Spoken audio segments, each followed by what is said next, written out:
Welcome back, everybody, to your Tech Tip Tuesday, take two.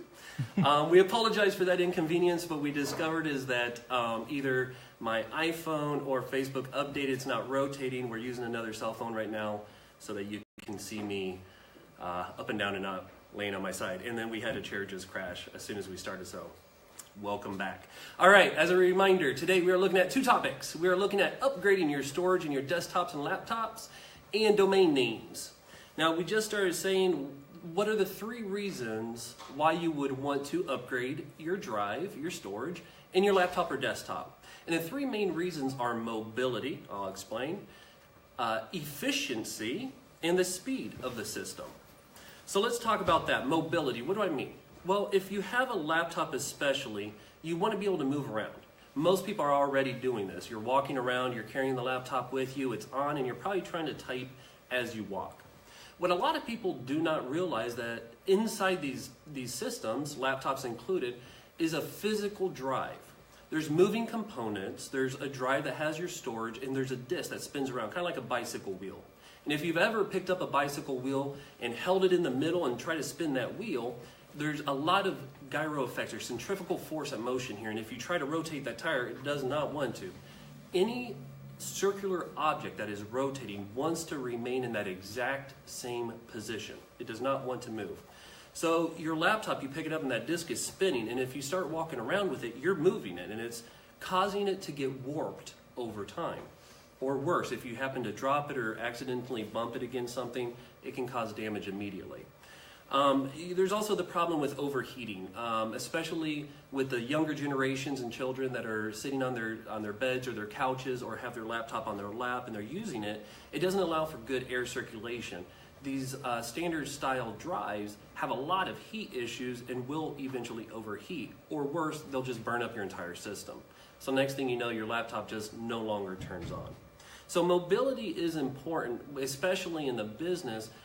For a travel agent and you're moving around a lot, you're going to destinations, you're meeting clients on the road, or you're on a cruise and you're trying to work at the same time. And just the motion of the ocean could be enough to damage that drive. So you upgrade your drive to an SSD. It's a solid state drive is what SSD stands for, and you no longer have moving parts. So now it's kind of like all flash storage. Think about your cell phone. Never once have you thought, oh, I cannot walk around with this cell phone if it's on because I'm going to damage something. Of course not. We walk around with them all day long. And that's because there's no moving parts. That was the first thing that they had to overcome when cell phones were being created, was how to make something that has no moving parts inside so it doesn't get damaged as we walk about.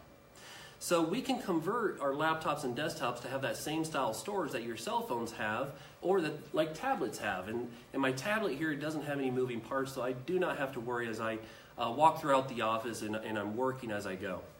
So that's one reason you want to upgrade, because of mobility. You're already mobile. I'm not saying so that you can become mobile, but most of us are already mobile with our laptops. Speed. Now I'm going to throw a couple numbers. I don't expect everybody to know what these numbers mean, but just listen to the difference of these numbers. A standard style drive is reading and writing at about 25 megs a second. Now forget what that means, but the number is 25. That's the speed of it, and that's how much data it can write or read for you. An SSD is reading and writing at a minimum of 540 megs a second. 25 versus 540. You can see the difference already. And what we're talking about is how fast it can process data. Open your applications, go to a website, save that file, etc. So much, much faster. About 15 to 25 times faster depending on the drive you purchase. Now, efficiency. You're working, and this is a business entity. You are a small business owner. Your time is the most invaluable item you have. You cannot get it back. You cannot buy time. So the more efficient you are at doing the work that you must get done, the better it is for you. You don't want to be inefficient. If you're sitting there waiting for your computer, you are wasting time. And you might think to yourself, well, yeah, I turn on my computer in the morning. It might take 5 minutes, but I'm doing other things. But that's not how it should be. You should never wait on your computer. So let's talk a couple more numbers. Do you turn on your laptop or your desktop every day?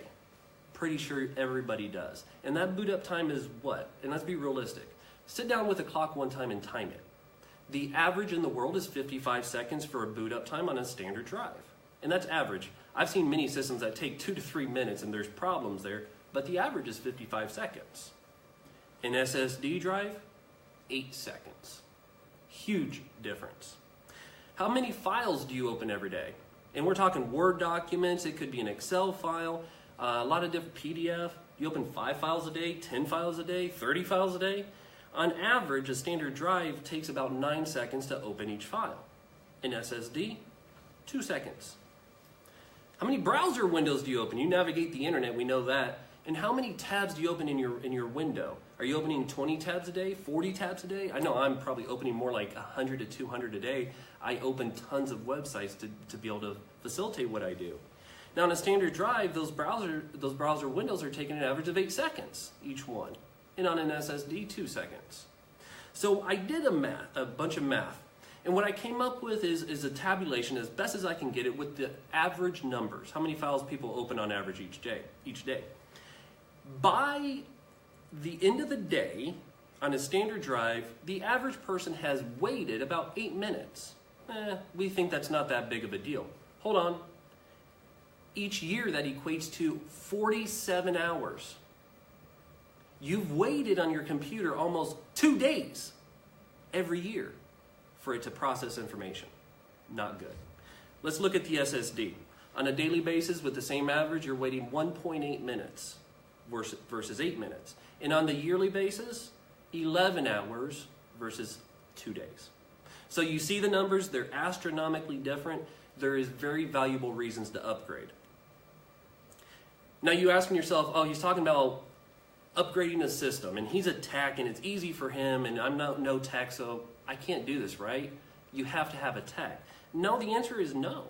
Not anymore. And what I'm going to show you, not physically show you, but what I'm going to link you to afterwards, I'm going to post some links to everything that I'm about to mention. I'm going to type up the same instructions that I'm going to mention to you in a moment. You don't need a tech anymore. Samsung has made this so easy that anybody would be able to do it. Their walkthrough is extremely useful, and the steps that you take, they're very minimal. I'm going to actually tell you what these steps are. Not that you need to write them down or anything. I just want you to visualize this so that you get the impression, I can do this. You don't need to pay somebody $200, $300 to upgrade your drive. You just buy the drive yourself and you do it. You save the money. I personally only charge $40 to friends and family to do it for them if they want me to. And most of the time, they want me to because they don't want to open it. But when they watch what I do, they go, oh, I could have done that myself. So what you're doing is cloning your existing system. You're not starting over. This is not a new computer. It's not like you go to the store and you buy a new laptop and now you have to copy all your data, you have to install your program. No. You will have everything how it is now, just 15, 20 times faster.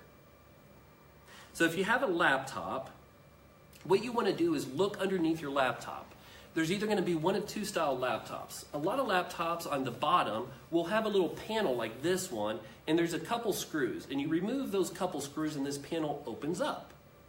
This laptop is very easy to upgrade. When I remove these two screws, this panel removes and I have access to my hard drive. And I can upgrade that hard drive extremely easily. Already did.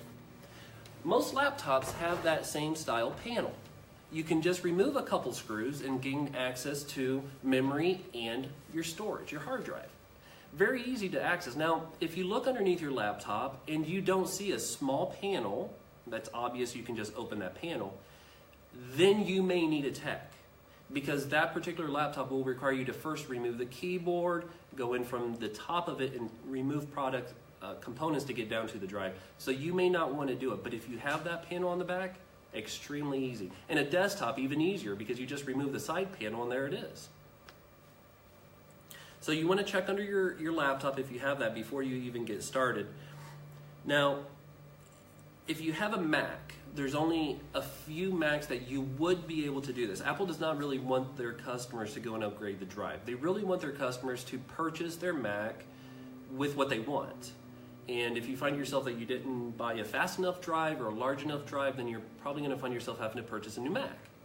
However, there are a couple that you can do this. On MacBook Pros, the older style, not MacBook Airs or the new style of the real thin laptops, but the old MacBook. Did I say MacBook Pro? I meant MacBook Pro if I didn't say it. But in the old MacBook Pro, they have a panel underneath that you can remove and gain access to the drive, and you can upgrade it just as easily as any other laptop. And then there's also some older Mac Minis. Now, if you have a Mac Mini, I encourage you to look up the model number first, because there's a few varieties of them, and some of them are very difficult and some of them are very simple. But in general, Macs, just take a pause and do your research before you get going. So what drive? You know, there's a lot of SSDs, and if you do a quick search online, you're going to find a lot of different manufacturers for SSDs. And there's a few ones that you want to avoid. But there's a lot of good brands. There's SanDisk, there's PNY, there's Kensington, there's Crucial. There's a lot of good manufacturers. But I'm only going to recommend one because I want to make this as simple as possible. I'm not trying to give you all the options. I'm trying to make it as easy as possible. What you're looking for is Samsung Evo 850. It's a specific model of the Samsung SSD. And why that particular model? There's newer models. There's the 950 and there's for the Pro versions, but the 850 Pro was the best sweet spot that they've made so far. For the price point and the amount of storage you get, there's nothing better. And they give you all the software for free to do this. That is a huge thumbs up. So I am going to provide two links. I always like to link to Amazon and to Newegg. I'm a fan of both, but I don't make money off of either one. So the links I provide, they're not like to any store of mine. I'm just providing you the links to make it easier. But right now, for a 250 gig SSD, you can buy this for $89.99. Now that is really cheap. Normally they're going for about $120 to $130. And this equates to about 36 cents a gigabyte is what you're paying. Now, I'm a geek, so that's why I threw that number out, but I also throw that number out to compare the 500 gig, and it really just depends on how much storage you need. Look at what you have now. If you have a 500 gig, then buy a 500 gig SSD. If you have a 250 gig, then consider a 250 gig, or you might want a little more storage and buy the 500 gig. But you cannot go smaller than what you have now. So if you have a 500, do not buy a 250. You have to buy at least the same size or larger. But of the same model, the 500 gig SSD is right now selling for $139, and that equates to 28 cents a gig. So it is better to buy the 500 gig, get more bang for your buck.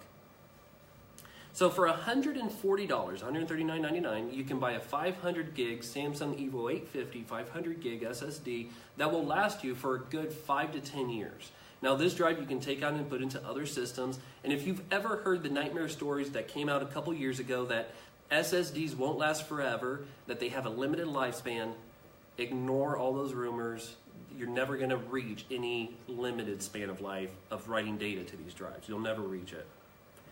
Now the only other thing that you need is an adapter. And you can buy this adapter for $11.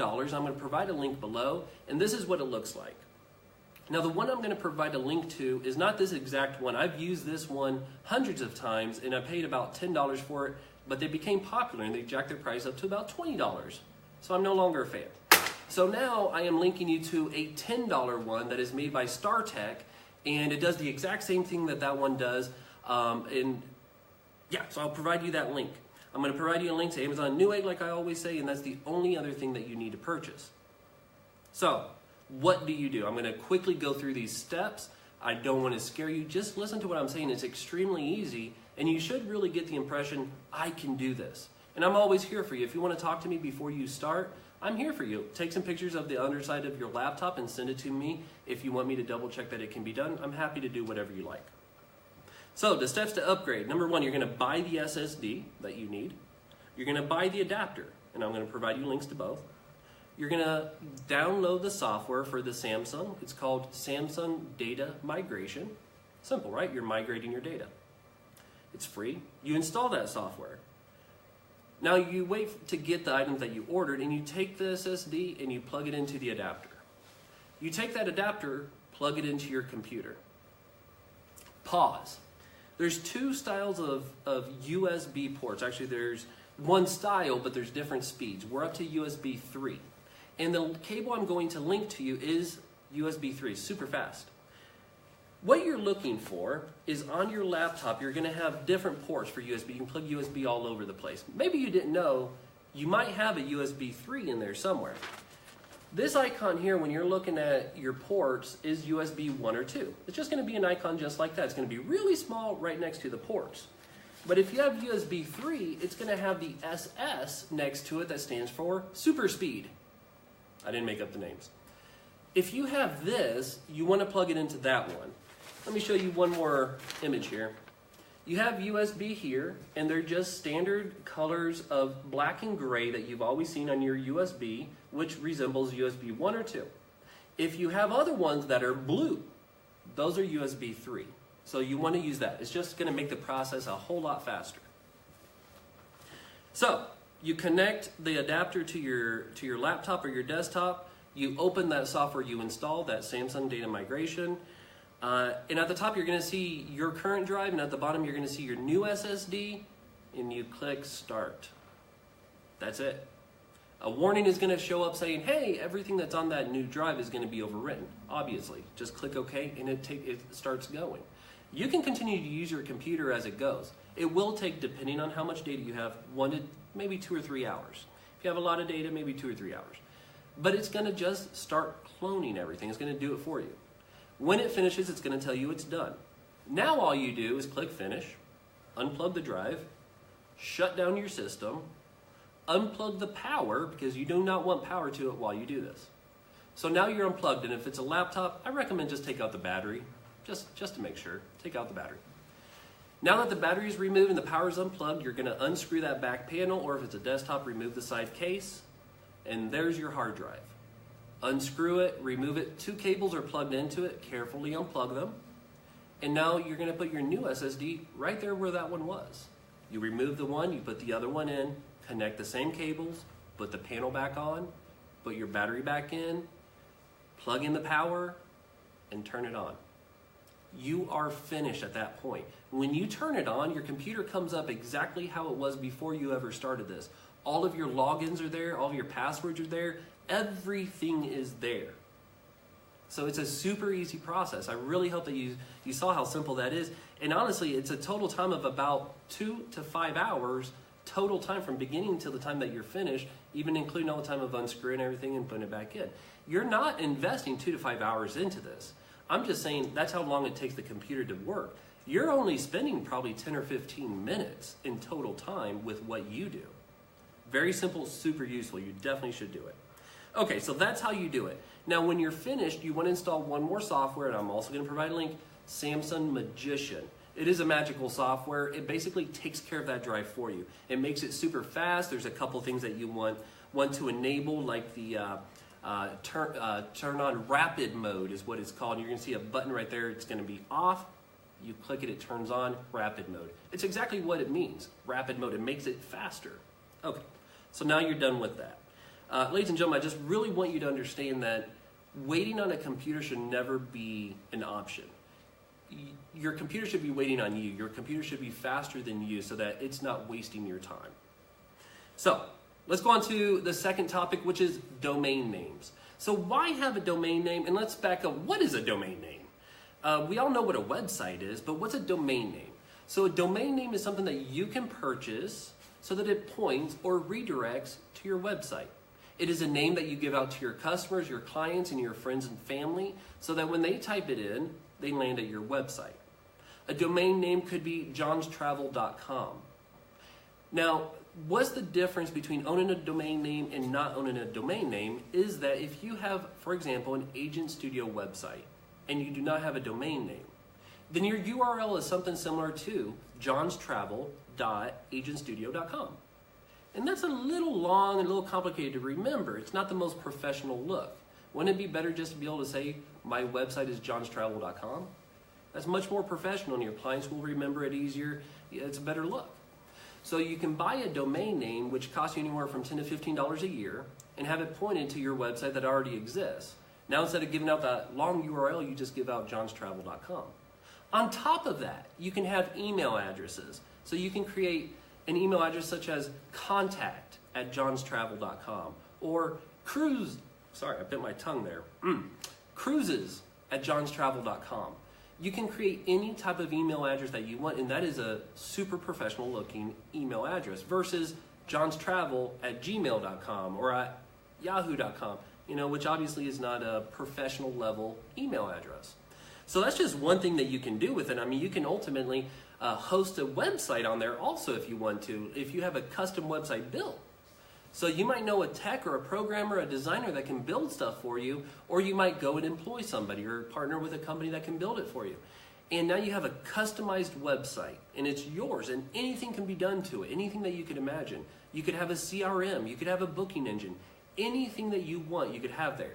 You might have them create a super secure form where your clients can type in their credit card information so that you no longer have to worry about credit card authorization forms. That would be great, wouldn't it? Well, you need a custom website for that. And having a domain is just the first step to allowing you to do all of that functionality. So, what are the costs? There's a lot of different extensions at the end, like the .com, there's .net, there's .info, .biz, and these are the generic ones, the general ones. And these range from, like I said, $10 to $15 a year. Never pay more than $15 per year. If somebody's asking you to pay more than that, I don't know why they're charging that much. But there's a lot of companies that you will never pay more than that. There are specialty domains like .travel.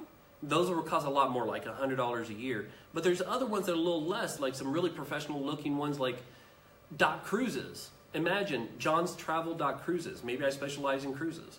There's also .tours, .vacations. There's all these specialty domains, extensions that range from, those range from anywhere from $20 up to $70 per year. But they're really cool looking. So you can set yourself ahead of the game by getting something like that. What about a registrar? Who do you buy this from? Who do you partner with? And these are important questions. These are not just let me go with the name that I know.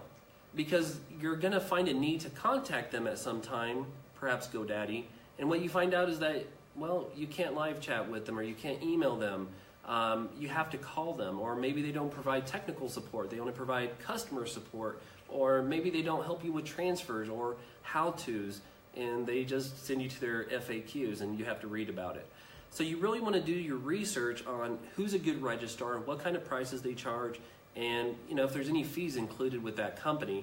And those are some of the items you want to consider: transfer costs, the customer support that they offer. Look at reviews. Just do a look up on Google for reviews of that company and see what other people have to say in their experiences. Can they host an SSL certificate? That's important if you're capturing confidential data. So there's a lot of things to consider, including backups. Are they backing up your data for your website, or do you have to? So keep that stuff in mind. I'm going to mention two good hosts, two registrars that I would recommend. One is Bluehost and the other is HostGator. Both are excellent companies that provide great customer support, and they have excellent systems. They're very secure. And I'm going to name 4 bad ones, which I recommend you avoid like the plague: Enom, GoDaddy, 1&1, and Yahoo. Do not use them for hosting. If you do already, I'm not saying that you move away. If you've had a good experience with them, fantastic. I have read a lot of nightmare stories, and there's reasons why I would recommend against them.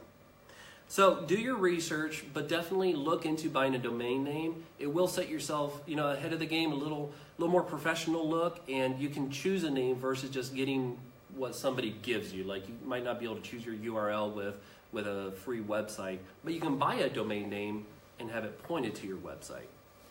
Well, ladies and gentlemen, this has concluded today's episode 4 of Tech Tip Tuesday. I hope you've learned a little bit. Please, as always, post your suggestions and feedback below for any future tech tips that you'd like me to include some topics, or if you have any questions about what I've just mentioned. If you'd like to discuss this further, happy to be here for you. I'll post my email address and my phone number there in the comments below. Also, all the links that I've mentioned. And Barry and I, thank you very much for being here today. We look forward to seeing you next time, and have a great week. Bye.